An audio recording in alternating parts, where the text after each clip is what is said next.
Faslun fi ahkamit tolak. Inilah fasal yang menjelaskan tentang hukum-hukum tolak. Talak. Nah, kalau tolak ini dari suami ke istri. Wa huwa lughatan, dan adapun talak,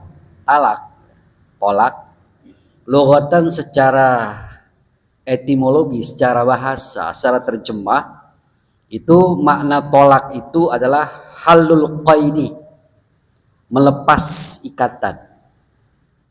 Wa syar'an, menurut syariah, menurut hukum, menurut istilah hukum, ismun lihalil qaidin nikah, yaitu sebuah nama lihalil qaidin nikah, untuk melepaskan tali pernikahan, ikatan pernikahan.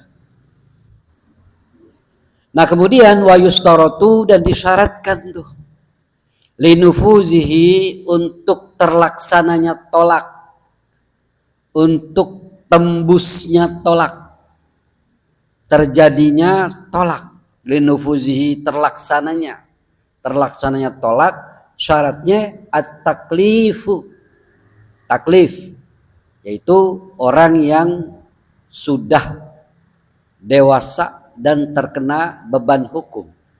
Jadi at-taklifu adalah suami yang taklif, yang memang dia cakap di dalam hukum dan terkena beban hukum. Kemudian syarat yang kedua apa? Wal ikhtiaru, kemauan sendiri. Ikhtiar dalam keadaan sadar dan tanpa paksaan. Ikhtiar. Apakah tolak ini sah? Tolak ini terlaksana? Ya, apabila si suaminya orang dewasa yang cakap hukum. Yang kedua adalah apabila si suami itu melakukan tolak dengan cara ikhtiar, tanpa paksaan. Ikhtiar artinya kemauan sendiri, tanpa ada dorongan, tanpa ada intimidasi. Wa masakron, dan adapun orang yang mabok, bagaimana kalau dia mabok? Dia kan gak ikhtiar, tapi hilang akal, hilang mawas diri, hilang ikhtiar disebabkan sakron, mabok dia. Mabok minuman keras barangkali. Kalau dia mabok lalu dia mengucapkan kata-kata tolak kepada istrinya, apakah tolak itu sah?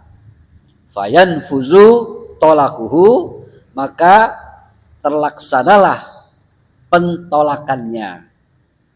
Jadi proses talaknya sah, walaupun dia dalam keadaan tidak ikhtiar. Kenapa dia tidak bisa ikhtiar? Karena dia mabok.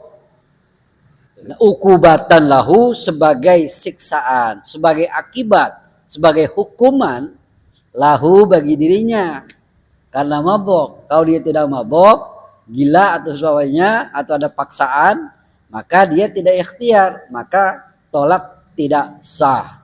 Karena dia tidak ikhtiar disebabkan mabok, maka tolak tetap sah sebagai sebuah hukuman bagi dia yang mabok. Begitu. Jadi mabok itu tetap terkena hukuman dalam masalah tolak. Wat tolaku, dan adapun tolak itu dorbatani, dua macam. Tolak ada dua macam. Sorihun, tolak yang sorih, wa kinayatun, dan tolak kinayah. Soreh artinya jelas. Wa kinayatun, dan kinayah sindiran. Gitu. Fasorihu, maka adapun tolak yang sorih itu malayah tamilu, sesuatu yang tidak mengandung apa-apa. Ghairu tolaki, selain daripada lafadz tolak, kata-kata tolak. Nah, wal kinayatu, dan adapun tolak kinayah bagian yang kedua, ma tahtamilu ghairuhu, sesuatu atau ucapan yang mengandung selain daripada lafadz tolak dan yang semakna. Begitu. Jadi kalau kinayah itu ya sindiran, tidak ada kata-kata tolak, kan. Umpamanya dia menyatakan, andai kata kau pulang melewati jam 9, maka berarti kau tidak boleh bersamaku lagi. Nah itu kan sindiran, nggak ada kata-kata tolak, nggak ada kata pisah, nggak ada kata-kata lepas. Walau talafazo, jikalau talafazo melafadkan, mengucapkan lafad, azauju oleh seorang suami, bisorihi dengan lafaz tolak sorih. Wakola dia berkata misalnya, lam urid bihit tolak, saya tidak bermaksud menolak, mentalak. Lam yuqbal qauluhu, maka tidak diterima ucapannya. Pasorihu salah satu alfazin. Adapun tolak sorih itu ada 3 macam. Bahasa pernyataan mengenai tolak sorih itu 3 macam. Yang pertama adalah at-talaqu, kata-kata lafaz tolak. Wa mastaqqa minhu, dan sesuatu yang dicetak tuh, istaqqa tuh disamakan tuh, diambil dari dasar kata tolak, dicetak dari lafaz tolak. Contohnya katolak etuki. Nah ini kata-kata tolak. Katolak etuki seperti contoh ucapan tolak etuki, saya mentalak kamu. Wa anti tolikun, engkau wahai istriku, wa anti engkau wahai istriku, tolikun adalah orang yang tertolak. Maka dia mengucapkan kata-kata tolak. Wa mutlaqah, dan kata-kata mutlaqah, dan engkau orang yang ditolak. Jadi yang pertama tolak tuki, engkau saya tolak. Wa anti tolikun, engkau orang yang ditolak, orang yang tertolak, orang yang terceraikan. Wa mutlaqah, dan engkau perempuan yang ditolak. Nah jadi 3 kata itu adalah soreh, jelas, maka tertolaklah perempuan tersebut, tertolaklah istri tersebut. Nah yang berikutnya wal firaq, dan kata-kata firaq. Firaq artinya memisahkan. Wassarah, dan sarah, melepaskan, membebaskan. Jadi tolak, firaq, dan sarah, dan yang semakna dengan itu. Contohnya apa? Kalau yang firaq, kafarok tuki, aku memisahkan kamu. Wa anti mufarokoh, maka engkau perempuan istriku, mufarokoh adalah orang yang terpisahkan. Wasaroh tuki, aku membebaskan kamu istriku. Wa anti musarroha, maka engkau terbebaskan. Artinya melepas tali pernikahan. Nah, maka kata-kata itu adalah kata-kata perceraian, kata-kata tolak. Wa minas sorihi aidon, dan juga termasuk tolak yang sorih apa? Al khulu. Khulu adalah permohonan gugat cerai dari seorang istri dengan mengganti rugi. Wahai suamiku, pisahkan aku, dan aku akan mengganti mas kawin yang pernah kau berikan. Nah, itu namanya adalah khulu.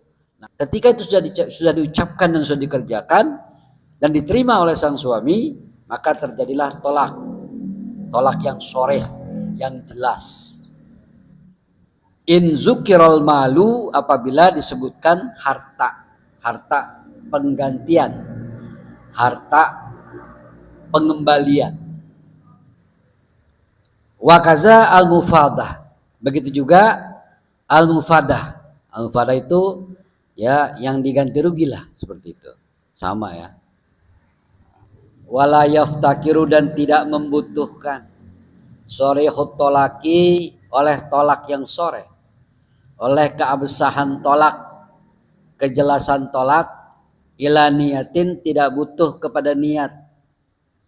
Kalau punya ucapannya sudah jelas, ucapannya sudah nyata bahwa apa yang dilafadzkan dengan ucapan itu adalah kalimat tolak, kalimat perpisahan, kalimat perceraian, maka tidak perlu lagi niat. Wa yustasna al mukrahu alat tolaki, wa yustasna kecuali, dikecualikan, al mukrah orang yang dipaksa, alat tolaki untuk melakukan tolak. Dia dipaksa tuh melakukan tolak. Fasorihuhu maka keabsahan tolaknya itu kinayatun menjadi tolak kinayah fi haqqihi di dalam haknya. Nah, kita belum masuk ke bab kinayah, ke penjelasan kinayah. Yang pasti ketika dia dipaksa untuk mentolak istrinya oleh orang lain, oleh mertuanya barangkali, kau ceraikan nggak anak gue, kalau nggak ceraiin awas lu ya, lu nggak bisa sih main begitu, dipaksa dia. Nah ketika dipaksa lalu diucapkan dengan kata-kata talak yang jelas, tolak yang sah, dikatakan lapas-lapas tolak, karena dipaksa maka keabsahan tolaknya itu soreh, tolak yang soreh itu kinayatun menjadi tolak kinayah fi haqqihi di dalam haknya. Lalu bagaimana konsekuensi hukum tolak terhadap orang yang dipaksa? Konsekuensi hukumnya adalah innawa waqa'a wa illa ya fala. Innawa jika dia memang niat untuk mentolaknya, waqa'a maka terjadilah tolak ketika dipaksa. Wa illa apabila dia tidak niat menceraikan, ya fala maka tidak terjadi perceraian, tidak terjadi tolak. Kenapa tuh? Ya karena dipaksa dia. Orang dipaksa berarti tidak ikhtiar. Ketika dia tidak ikhtiar berarti syarat sah tolak menjadi cacat. Wal kinayatu kullu lafzin ihtamala talaqa wa ghairahu wa yaftakiru ilan niyah. Wal kinayatu adapun tolak kinayah, tolak bagian yang kedua. Apa itu tolak kinayah? Tolak kinayah adalah kullu lafzin, tiap-tiap lafaz, tiap-tiap ucapan ihtamala talaqa yang mengarah pada kandungan terhadap kata-kata tolak, wa ghairuhu atau selain kata-kata tolak. Jadi baik kata-kata itu berbunyi jelas tolak, pisah, saya bebaskan kamu, ataupun tidak, ataupun bukan dalam bentuk itu, dalam bentuk kinayah, sindiran. Seperti itu yang namanya kinayah. Nah kalau maunya lafadz kinayah yang tidak langsung berbunyi lafadz atau kata-kata tolak, maka diharuskan wa yaftaqiru ila niyati, maka membutuhkan terhadap niat. Dia niat tuh mengucapkan kata-kata tolak, tapi tidak langsung dengan lafadz dan bunyi tolak dengan yang lain. Nah, tapi dia harus niat tuh bahwa ucapan itu memang bertujuan niat untuk tolak. Nah, seperti itu, ada niatnya. Kalau lafadz yang sore, tolak sore itu kan tadi tidak butuh niat. Yang penting ucapan. Tapi kalau kinayah, di samping ucapan juga harus niat bahwa ucapan itu memang ada indikasi yang diniatkan mentolak. Begitu ya. Itu tolak kinayah. Contohnya begini, fa'in nawa, satu peristiwa, fa'in nawa maka jika nawa seorang suami niat, dia berniat bil kinayati dengan kinayah. Dia niat at-tolaqa untuk menjatuhkan tolak. Ada niatnya, ada. Waqa'a maka terjadilah tolak. Karena diniatkan. Wa illa fala, jika dia tidak niat, fala maka tidak terjadi tolak. Begitu. Dia menyatakan, jika seandainya kamu pulang jam 10 malam, dia nggak niat nih, pokoknya, maka kamu bebas. Maka kamu berarti tidak punya lagi hak dan kewajiban kepada saya. Kinayah tuh nggak ada kata-kata tolak. Nggak ada kata-kata andai kata kamu pulang jam 10 malam, kamu tertolak. Tidak. Tapi andai kata kamu pulang jam 10 malam, maka kamu terbebas dari saya.